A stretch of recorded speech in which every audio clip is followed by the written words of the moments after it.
انا خلاص جبت اخر من الحياه ومن الدنيا وبشر. بص انا بقيت يهودي، اعتبرني بقتل صحابي. خد يا انتهت مباراة برشلونة ونابولي بالتعادل 1-1، وهو تعادل عكس المنطق. تقول لي ليه؟ اقول لك لان المفروض في دوري ابطال اوروبا لما انت بتطلع من الملعب وانت فريق مستضيف وانت متعادل بتطلع زعلان، ولما بتطلع من الملعب وانت فريق ضيف متعادل بتطلع مبسوط انك انت متعادل بره ملعبك. لكن اللي حصل في الماتش هو عكس ده، ان برشلونة طلعت زعلانة لما اتعادلت ونابولي طلع فرحان بالجون اللي جابه في الاخر. وده وصلنا بقى للحاجة اللي كلنا جبنا اخرنا منها كمشجعين لبرشلونة. الفرقة تبقى ماسكة لعب ولعبة كويس وبتعمل كل حاجة، وفجأة كده تلاقي اوليفر كان اتخلق في الجون المنافس ليك. إليكس ميريت النهارده كان قالب فيها اوليفر كان، وتلاقي زربيح فرص ضايع. فالواحد جاب اخره والله من المنطق بتاع برشلونة ده. يعني تبقى الفرقة تلعب كويس تضيع فرص كتير، ما تلعبش كويس تروح لابسه جوان. يعني ما فيش حظ بجنيه معاه. الفرقة اللي قدامها نابولي ما جاتش لغاية الدقيقة 75 ما عملتش كورة عليك، ومن أول كورة تروح أنت لابس جون. طيب هو تشافي بدأ الماتش تمام بالخطة اللي هو اللي كان متعارف عليها ان هو هيلعب بيها اكيد، مع مركز واحد بس اللي كان مخوفني هو وجود كريستنسن كخط وسط مدافع.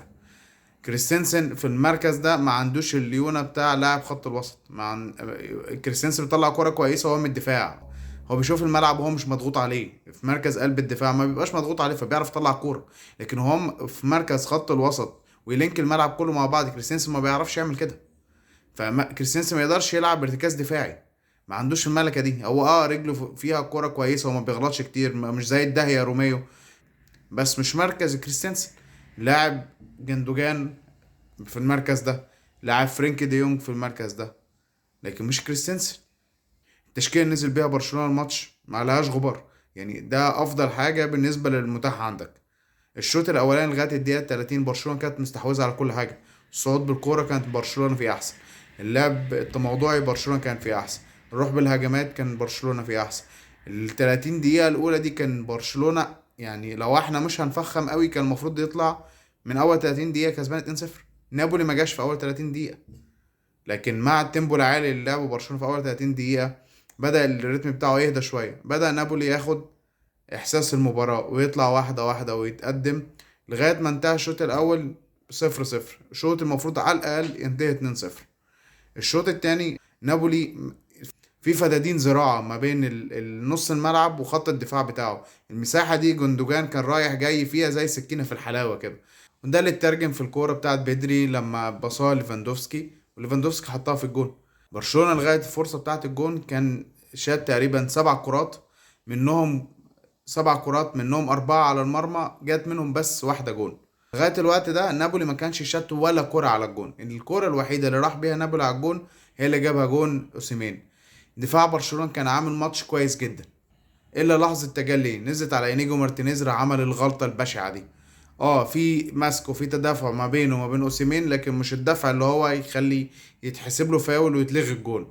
تحس ان لعيبه دفاع برشلونه بيتوزع على حد منهم، يعني واحد من المدافعين بيتوزع عليه ورقه قبل الماتش: انت اللي هتغلط النهارده، انت اللي عليك الدور في الغلط.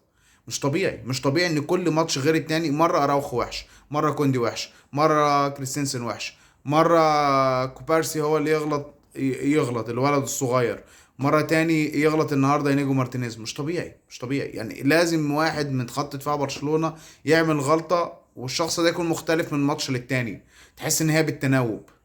انا نفسي اعرف بقى بعد ما برشلونة جاب الجون ليه ما مسكش كورة؟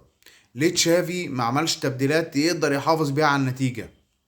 انا عارف انك انت سايب ليفاندوفسكي وجاندوجان على الرغم ان مستواهم البدني ممكن يكون واقع، سايبهم عشان ممكن لحظة تجلي منهم تخليك تجيب التاني، ان هما لعيبة كبيرة ولمستهم بحساب. لكن ليه انت ما رجعتش كريستنسن ورا ولعبت ب3 في الدفاع؟ كريستنسن واراوخو وكوندي ونيجو مارتينيز وديته ناحيه الشمال وكانسيلو وديته ناحيه اليمين، وتبقى قفلتها ضبه مفتاح ب5.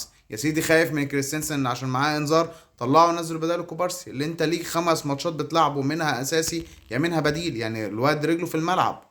وكنت لعبت قدام، كنت طلعت كمان لامين ونزلت فيرمين لوبيز ولعبت قدامهم ب4.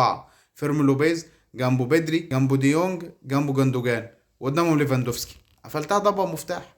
وفي اخر الدقايق طلع بدري عشان المجهود البدني بتاعه ونزل سيرجي روبرتو، ونستحمله بالسلام ال10 دقايق ولا ال5 دقايق اللي قاعدين.